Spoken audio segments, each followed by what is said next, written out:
Fini les tableaux Excel ternes et statiques. Vous rêvez d'un outil de pilotage visuel et percutant? Ça tombe bien, je vais vous montrer aujourd'hui comment réaliser un tableau de bord avec Excel et je vais vous le montrer étape par étape. Et vous allez voir, une fois que vous aurez réalisé cela, vous allez en scotcher plus d'un. C'est parti!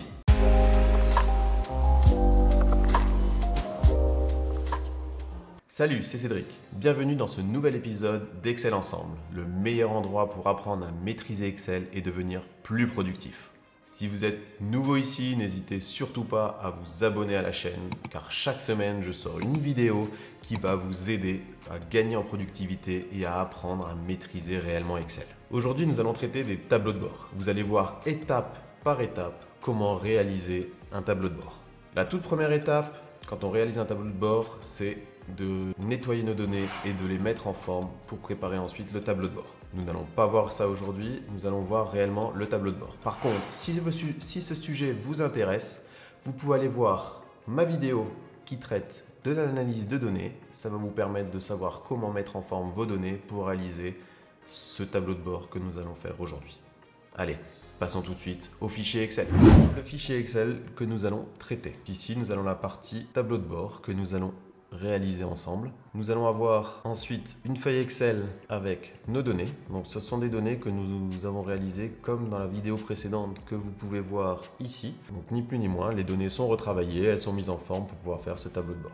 Et nous avons une dernière sheet avec des contacts, ce qui peut se produire dans les sociétés. Comment allons-nous réaliser tout cela? Dans un premier temps, j'ai envie que mon fichier Excel soit interactif et que je puisse réagir avec des boutons ici. Ce que je vais donc faire, c'est lier chaque petit bouton à une feuille spécifique Excel. Pour cela, je vais prendre mon premier bouton. Celui-là, ça va être pour mon tableau de bord. Je fais un clic droit sur le bouton. Je vais sur le lien. Et ici, maintenant, je vais cliquer sur emplacement dans ce document. Je vais lui dire que je veux que ce soit mon tableau de bord. Je clique sur OK. Je fais la même chose avec le deuxième bouton. Je vais sur le lien. Je vais lui dire par contre que lui, c'est ma source. Donc ça, c'est la source de données. Le petit sigle là, ça va être source de données. Je clique sur OK. Ici, je vais lui dire que c'est ma feuille Excel avec tous les contacts. OK. Et le dernier, s'il y a une question vraiment spécifique et qu'on veut directement contacter par mail, je vais lui donner une adresse ici. Par exemple, je vais donner la mienne, cédric@excelensemble.com.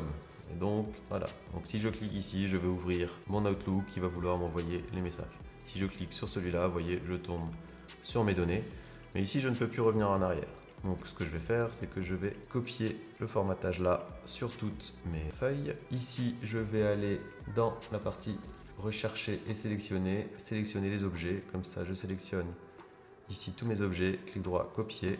Je les colle ici. Voilà, je les remets un peu en forme. Hop, je fais la même chose ici. CTRL V. Hop, je les mets ici. J'appuie sur échappe pour sortir de là. Vous voyez donc sur mes différentes sheets, j'ai donc ce bandeau et je peux très bien naviguer entre les différentes feuilles de calcul Excel. Alors ici, je vais déjà vouloir dessiner mon layout du tableau de bord. Pour ce faire, je vais insérer ici des formes. Donc, je vais choisir une forme ici et je vais essayer de dessiner un petit peu dans un premier temps mon tableau de bord. Donc, je vais dessiner ça, je vais lui donner une couleur. Ce que je peux faire, c'est choisir ici le vert exact que je veux, pas trop foncé, voilà. Je vais mettre du texte à l'intérieur. Je vais donc mettre du texte ici, je vais l'appeler tableau de bord des ventes au 2023. Ok, ici je peux choisir la taille de mon texte, choisir assez grand, je vais mettre en gras, je peux changer la couleur également. Hop. Je vais mettre par exemple en blanc. Maintenant que j'ai réalisé cette petite box, ce que je peux faire, c'est la copier, CTRL-C, et je fais un CTRL-V pour la coller. Et j'essaye de mettre en forme pour essayer d'avoir un tableau de bord qui va coller avec ce que je veux. J'en mets plusieurs, je mets toutes les boxes que j'ai besoin pour mon dashboard. Je vais copier celle-ci, comme ça j'ai la même taille. Hop, copier, coller celle-ci, la même taille. Je vais essayer de faire correspondre à la taille au-dessus. Hop, voilà. Ce que je peux faire là ensuite, c'est en faire un autre ici. Donc ici, vous allez pouvoir vous amuser à faire comme vous voulez dans votre présentation. Vous pouvez mettre toutes les boxes que vous voulez, comme vous voulez. C'est vraiment après à votre imagination qu'il va falloir laisser le champ libre. Et une dernière que je vais mettre par exemple ici. Donc voilà, là j'ai un peu le layout de ce que sera mon tableau de bord. Pour chaque box, je vais changer l'intitulé pour faire correspondre à ce que je veux. Bon.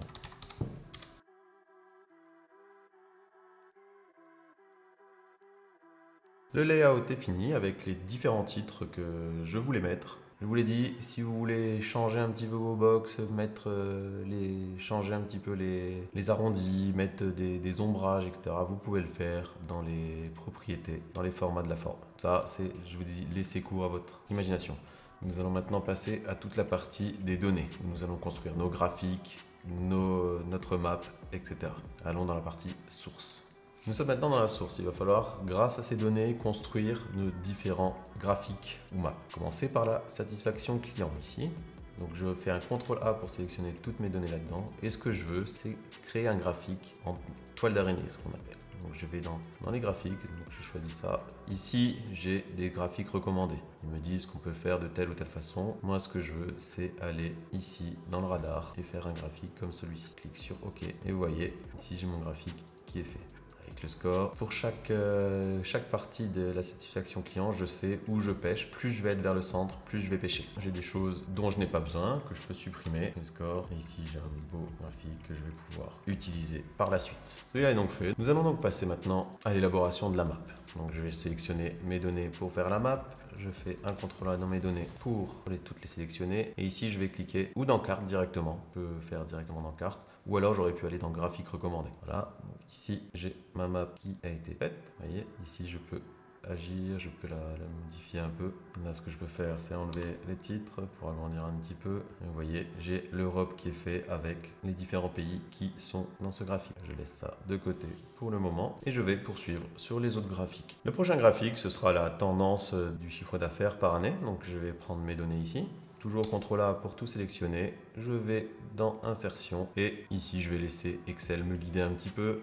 Et ici il va me choisir les courbes. Je peux lui dire OK. Et là, donc mon titre, je n'en ai pas besoin. Et vous voyez là, j'ai la tendance. Alors pour cette tendance, ce que je vois, c'est que ma ligne est assez plate. Pourquoi? Parce que mon axe est très grand. Vous voyez, les données commencent à plus de 150. Et j'ai toute cette partie-là, entre 0 et 150, qui est vide. Pour régler le souci et avoir un axe plus restreint, ce que je fais, c'est que soit je double-clique directement sur la barre et je vais avoir le format de l'axe qui va apparaître ici, soit je peux faire sur mes données un clic droit, mise en forme de l'axe, et je vais avoir toutes les possibilités ici. Ici, si je vais dans les options de l'axe, ce que je vais lui dire, c'est que mon minimum, je ne veux plus que ce soit 0, mais je veux que ce soit, par exemple, 170. Si je fais ça, vous voyez, mon graphique a bougé et je vois un peu mieux. Ici, je vois même que je pourrais monter jusqu'à 180. Donc, c'est ce que je vais faire. Je vais monter à 180 et vous voyez, mes données, elles sont un peu plus parlantes. J'ai réalisé cette petite graphique tendance en plus. Hop, je peux fermer ça. Maintenant que j'ai mes trois graphiques là, je vais m'attaquer à la partie KPI ici et je vais faire la même chose pour les trois. Je vais faire 3 anneaux pour montrer le pourcentage de tâches réalisées. Ce que je fais, c'est que je sélectionne ici, je fais graphique recommandé, graphique, et je vais dans la partie heure et je prends l'anneau. Et voilà. Ici, toujours pareil, le titre, je n'en ai pas besoin. Et pour la suite, ça, je n'en aurai pas besoin non plus. Ici, quand je suis dans cet anneau, je veux afficher ce pourcentage. Ce n'est pas possible dans les options du graphique de le faire comme je le souhaite. Je vais donc passer par une autre étape. Donc, ici, ce que je vais faire, c'est que je vais insérer une forme texte dans ce graphique. Je le sélectionne, je le place là où il faut et ici pour rentrer le nom je vais lui dire que c'est égal à cette zone là. Je mets OK, donc là je l'ai bien mis ici. Maintenant ce qu'il me reste à faire c'est de le sélectionner et de le mettre en forme. Donc ici je peux changer la couleur, la taille, le positionnement, etc. pour qu'il corresponde à ce que je veux. Et une fois qu'il est fait, on est OP avec ceci. Et donc il me suffit de faire la même chose pour les deux suivants.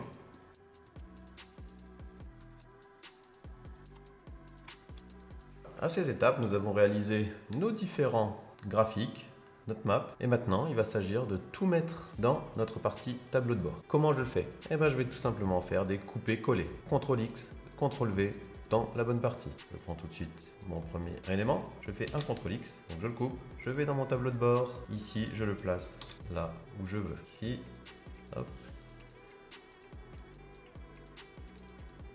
Je vois ici que je suis un peu dérangé parce qu'il n'a pas la bonne taille. Donc ce que je peux faire, c'est ici, format de la légende, et je lui dis qu'il doit s'afficher sans recouvrir le graphique. Et ce que je peux faire aussi, c'est le mettre en haut, en bas, pour moins l'embêter. Donc je vais par exemple le mettre en bas et une fois que c'est fait, hop, mon graphique est moins dérangé par la légende. Voilà, je peux ensuite un peu l'adapter pour qu'il corresponde. Et voilà, j'ai ici mon premier graphique. Maintenant, il suffit de faire le reste. Donc je prends ma satisfaction client, je fais pareil, CTRL X, hop, je vais le placer ici et je vais le placer dans ma case satisfaction client. Voilà, hop, voilà, c'est fait. Je vais faire la même chose avec les différents autres graphiques. Là, celui-là, ici.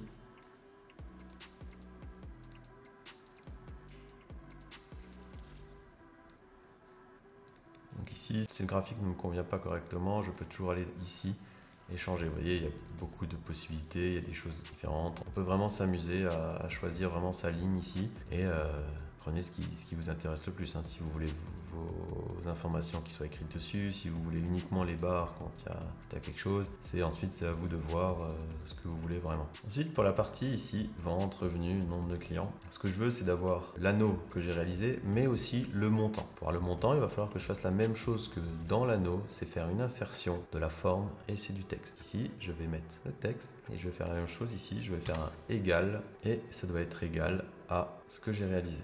Hop, vous voyez ici, c'est comme ça. Je vais donc pouvoir ici changer la couleur, changer la taille, le centrer comme je veux. Voilà, il est mis en forme. Ce que je peux faire, c'est le copier et le coller pour avoir les revenus et ensuite le nombre de clients. Donc là, il ne me restera plus qu'à décaler mes données et lui dire que c'est égal à ici, à ça et ici. Il doit être égal à ça. Voilà. Donc il a perdu le formatage. Donc ce que je peux faire, c'est ça, reproduire la mise en forme et je reproduis la mise en forme pour tous. Ici, j'ai mes valeurs et maintenant, je veux reprendre mes différents anneaux. Donc pour ce faire, je vais faire rechercher, sélectionner les objets. Je prends mes objets, CTRL X, je vais dans mon tableau de bord, CTRL V et ils sont ici. Je ressors du mode. Ici, je vais les diminuer pour qu'ils correspondent à la taille. Et je vais lui dire aussi qu'il ne doit y avoir aucun remplissage, aucun trait. De cette façon, je peux le faire entrer dans ma case ici. Hop, comme ceci. Une fois qu'il est placé, je peux aussi changer les couleurs si je veux. Pour cela, je vais cliquer et je vais sélectionner uniquement cette partie-là. Ici, mise en forme et je le veux par exemple en plus foncé. Et hop, vous voyez, il est mis en plus foncé cette partie-là, pas celle-ci. Je vais chercher l'autre. Je vais lui dire que je veux juste une couleur plus claire. Hop, comme ça, voilà, j'ai l'évolution. Je fais la même chose avec les trois autres. Et donc vous voyez ici, j'ai bien réalisé mes graphiques. Par contre, il y a un truc qui est pas très joli, c'est que là, j'ai une grosse case blanche qui apparaît. Donc, ce que je fais, c'est que en cliquant dessus, je vais dans le format de la cellule et au niveau remplissage, je lui dis que je veux pas de remplissage. Et ça me permet ici de remettre en forme ça. Si je veux du texte en blanc, je peux encore augmenter le texte. Si je veux augmenter un peu le texte. Et ici, ce que je vais faire, c'est que je vais reproduire la forme partout. Hop, comme ça, c'est un peu plus joli. Et je peux faire la même chose ici, aucun remplissage, aucun trait. Ça, j'ai vraiment quelque chose de plus joli visuellement. Vous voyez, hop, voilà. Désolé pour ce passage. La prise vidéo et le son ont bugué durant la mise en couleur de la carte et du graphique en ligne. Pour les mettre en couleur, il faut double-cliquer dessus, puis aller dans Remplissage et choisir Remplissage uni, puis mettre la couleur que vous souhaitez. Donc vous avez vu, on a réalisé un tableau de bord, un très joli tableau de bord ici. Après, très joli, c'est...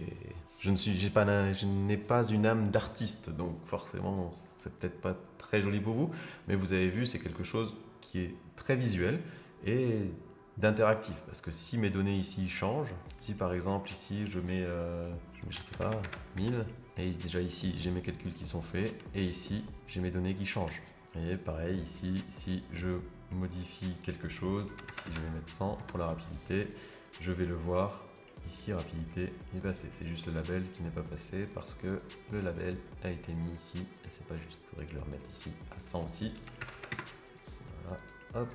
Vous voyez, tout est mis. On va remettre les données comme c'était. Voilà. Donc voilà, pour le tableau de bord, vous avez vu, on a réalisé un tableau de bord sans utiliser des choses trop compliquées. C'est un peu de travail, un peu de layout à faire, de paramétrage et de choix de couleurs, choix de cases, etc. Mais c'est tout à fait réalisable. Allez, passons tout de suite à la conclusion. Vous avez donc maintenant des clés pour réaliser de très beaux tableaux de bord. essayez de le faire par vous-même. Hein. Mettez-vous en action, prenez un fichier Excel avec vos données, réalisez des tableaux de bord comme je vous ai montré, ou encore plus jolis. Et j'espère qu'ils seront plus jolis que le mien. J'espère que vous avez une âme d'artiste que je n'ai pas. Si c'est le cas, si vous réalisez des tableaux de bord, n'hésitez pas à me le partager en commentaire. Hein. Dites-moi si vous avez réussi, comment vous avez réussi. Et pareil, si vous avez eu des soucis, n'hésitez pas à me poser des questions, je vous y répondrai et je vous guiderai et je vous montrerai comment réaliser ce que vous n'avez pas pu faire. C'est donc tout pour aujourd'hui. Hein. Si je veux conclure sur cette vidéo, c'est en premier lieu, c'est n'oubliez pas, avant de faire un tableau de bord, de faire un traitement de vos données et une analyse de vos données. Ensuite, une fois que vous avez vos données, c'est de les mettre en forme pour qu'ils collent à un tableau de bord. Une fois que les données et la source sont bien définies, les graphiques sont simples à réaliser. Et il suffit de faire votre layout pour votre présentation du tableau de bord. Et ensuite, à vous de jouer. Allez, sur ce, je vous dis bonne continuation et à très vite. Au revoir.